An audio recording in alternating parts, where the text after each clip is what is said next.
Troisième chapitre. Une idée, une mouche supplémentaire, venue nous sucer le sang parce qu'il a le goût de la merde, de la viande qui faisande, craque-toi les os et aspire ta propre moelle, une estafilade. Couperait, sabre, poignard, hache, faucille, serpe, surin, machette, épée, coutelas, griffes, dents, ongles trop longs.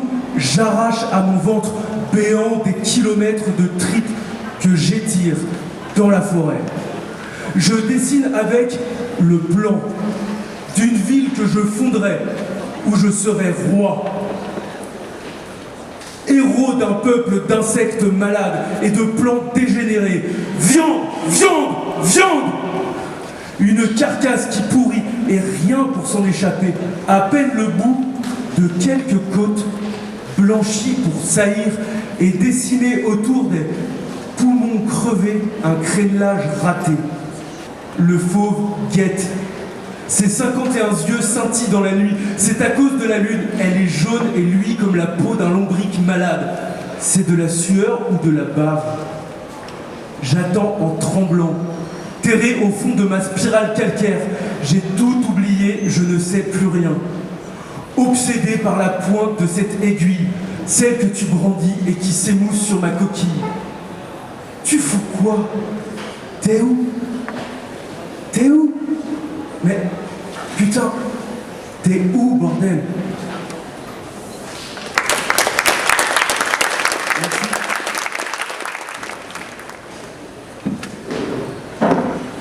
La recherche de performance expose à un risque.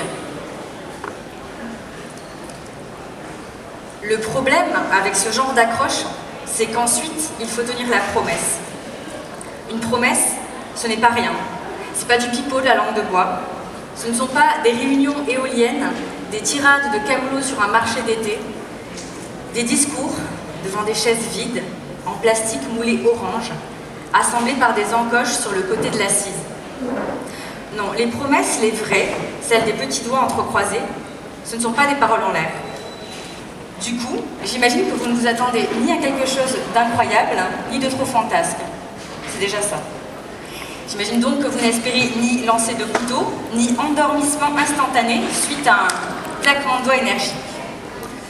Quoique l'exemple n'est peut-être pas très juste. Il est même plutôt maladroit en réalité parce qu'on le sait tous, sans se mentir, ce genre de réaction peut tout à fait se produire dans le cadre d'une lecture. C'est peut-être pour ça que certains poètes crient. La recherche de performance expose à un risque. Je ne suis pas funambule, mais j'ai comme l'impression de marcher dans la pensée, à voix haute. Ça n'est pas si remarquable, pas si perceptible en fait. Je veux dire, même en étirant son cou derrière la personne, toujours trop grande devant soi, et en plissant bien les yeux, on n'y voit rien, je vois pas, je comprends pas, qu'est-ce qu'elle fait? Alors, c'était pas mal, mais pas aussi impressionnant que des contorsionnistes siamoises ou un spectacle des Rolling Stones, tu vois. On n'aurait pas craché sur un peu plus de mouvement, d'audace, de show, quoi. Et finalement, on en vient presque à regretter les chiens en tutu, les lions qui traversent des cerceaux enflammés, ou le comique de répétition clownesque pour les plus audacieux d'entre vous. Dans les monts du Lyonnais, pas du côté des pierres dorées, mais de l'autre, du côté où les forêts se font déjà plus épaisses, tout au bord du massif central, dans un village accroché au contrefort du Pilat, subsiste un immense bâtiment abandonné. J'achète toutes les cartes que je trouve. J'enregistre des alertes, j'envoie des mails aux antiquaires et aux brocanteurs. Les cartes sont accessibles, 1 euro, 2 euros, mais très rapidement les prix grimpent. La cote du village de Hesse connaît une hausse sans précédent. Je note scrupuleusement sur une carte d'où viennent les cartes postales. 1 point par ville d'expédition et je relis les points. C'est la flaque de diffusion de mon village. Je veux savoir jusqu'où les images se sont répandues. Et, sous un certain angle, et avec une certaine lumière, peut-être que l'on pourrait, par l'une de ces fenêtres ouvertes, apercevoir un peu de l'intérieur du bâtiment désormais muré. Apercevoir quoi? La table de toilette, le lit en fer, les bibliothèques, la table de repas, la table de travail, les filles en prière.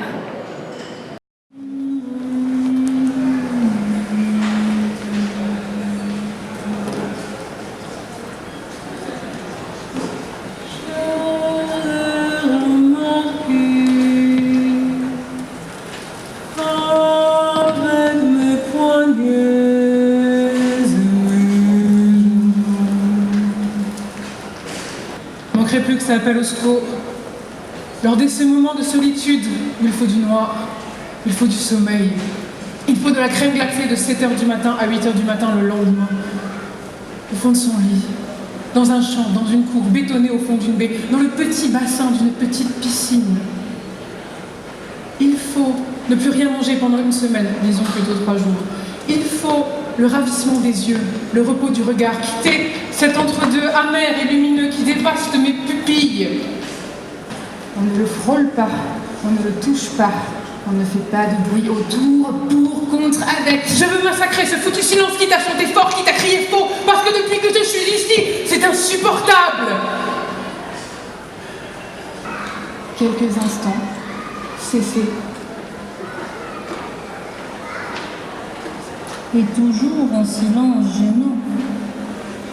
Mais en fait, on s'emmerde, on s'ennuie, et il me gonfle ton silence. Quand on est tout seul, ça fourmille, ça démange, ça grouille de ces mots qu'on murmure, ces mots qu'on susurre, qu'on tient dans ses 2 mains pour s'étrangler. Ces mots qui grincent, qui chointent, qui sifflent, qui rampent le long des gorges. Il pleut sur une boîte en carton dehors. La chatte est devant la fenêtre, le rideau s'envole mollement. La chatte se nettoie, la fenêtre couine. Un autre chat est dessiné sur une surface en carton. Les choses continuent d'arriver. Venise, 12 mai 1834. Je suis dans mon lit, je regarde ma penderie, j'ai chaud. Je désavoue tout ce que j'ai pu dire ou faire précédemment. Je n'arrive pas à choisir entre la réalité et la virtualité. Je suis hargneuse, pas chanceuse, donc je ne vous dois rien. Et mes bras sont fourbus d'attendre et de se tendre. Elle construit une amie à qui parler. Orlando, ce serait quelque chose comme une petite reproduction d'une statue grecque qu'on pourrait acheter par exemple dans une station balnéaire de la côte vendéenne.